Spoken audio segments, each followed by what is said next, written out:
आदाब, नमस्कार, अस्सलाम वालेकुम नाज़रीन। पल पल न्यूज के न्यूज रूम में आप सबका खैर मकदम है और मैं हूं आपके साथ नदीम अकरम।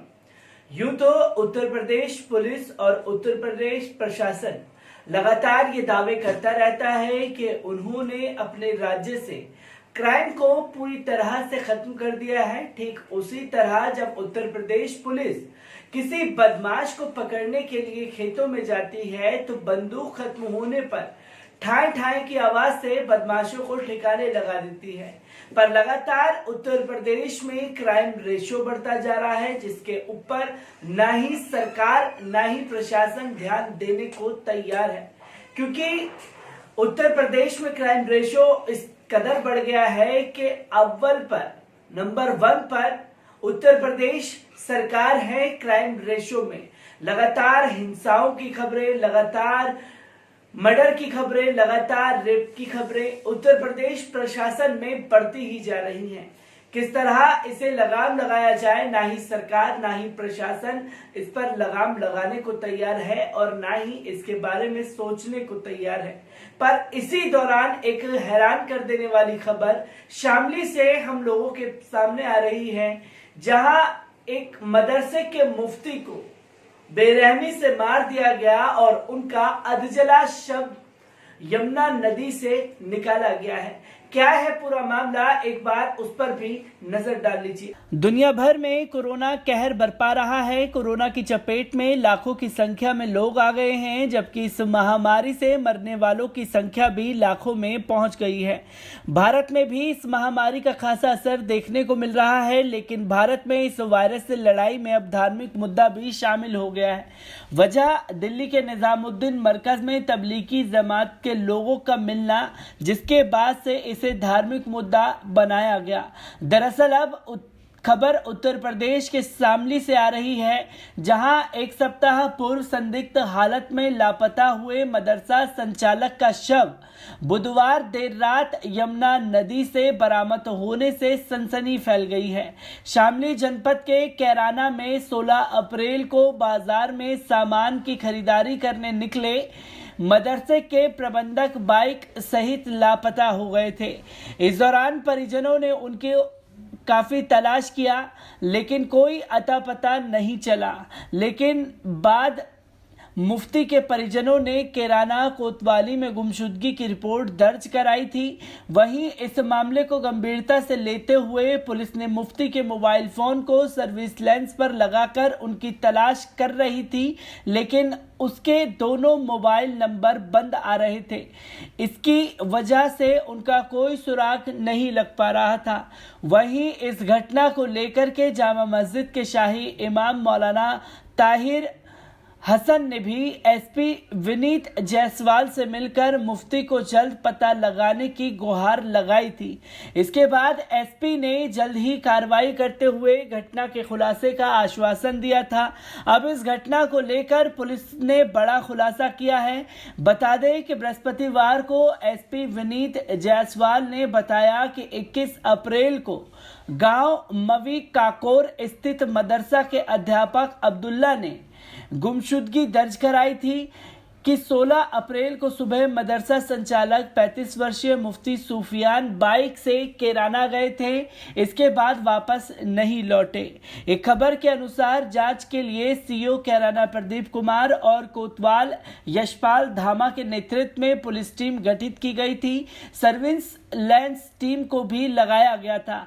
बृहस्पतिवार सुबह मुफ्ती सूफियान के पिता हबीबुर रहमान निवासी सहारनपुर ने तहरीर देकर मदरसे के चंदे के रुपए लूटने के लिए मदरसे में रहने वाले लोगों पर हत्या करने का शक जताया था, जिसके बाद पुलिस ने गुमशुदगी दर्ज कराने वाले मदरसा अध्यापक अब्दुल्ला निवासी कांधला, उनके बहनोई वाजिद निवासी ईदगाह कैराना और मदरसा अध्यापक तौसीफ निवासी गांव खुजनवारा थाना फतेहपुर जिला सहारनपुर को हिरासत में लेकर कड़ी पूछताछ की गई।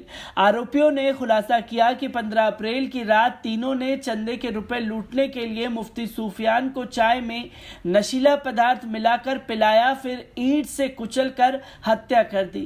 कमरे में ही पेट्रोल डालकर शव को जला दिया, जिसके बाद अधजले शव को बोरे में लेकर मुफ्ती की बाइक से ही यमुना नदी में फेंक दिया। पुलिस ने आरोपियों को निशानदेही पर गोताखोरों की मदद से यमुना में अधजला शव बरामद कर पोस्टमार्टम को भेज दिया। इस मामले पर एसपी ने बताया कि तीनों आरोपियों के खिलाफ मुकदमा दर्ज कर लिया गया है। तो दोस्तों, आपने देखा कि उत्तर प्रदेश में प्रशासन और खासतौर पर अपराधियों के हौसले कितने बुलंद हैं कि वो उनकी मानसिकता किसी को मारने में ये साफ तौर पर बता रही है कि चाहे वो किसी भी जाति धर्म के क्यों ना हो, उनके हौसले इस कदर बुलंद हैं कि वो कुछ भी सोचने को तैयार नहीं है, समझने को तैयार नहीं है, क्योंकि उन्हें पता है कि उत्तर प्रदेश में अपराधी जो है उनका रेशो बढ़ रहा है, तो उनको सजा जरूर मिलेगी, पर ऐसी नहीं कि जिसके लिए मिसाल कायम की जाए। लगातार ऐसी खबरें आ रही हैं जहां से उत्तर प्रदेश प्रशासन पर लगातार सवाल उठ रहे हैं, पर इसमें हिंदू मुस्लिम एंगल खोजने की आवश्यकता नहीं है। ये ठीक उसी तरह है कि पैसों के लालच में मदरसे के मुफ्ती की हत्या सिर्फ मदरसे में रह रहे लोगों ने ही कर दी, जिन्हें पैसे का लालच था और पैसे लूटने के चक्कर में उन्होंने मदरसे के मुफ्ती की बेरहमी से हत्या कर दी। जहां उन्होंने मुफ्ती को चाय पर बुलाया और चाय में कुछ मिला करके पिला दिया नशीला पदार्थ, और नशीला पदार्थ मिलाने के लिए पत्थर से पहले इस सर को कुचला गया, और पैसे लूटने के लिए जब शव लोगों के जहन में आ जाता, लोगों को पता चल जाता, तो पेट्रोल डाल करके शव को जला दिया।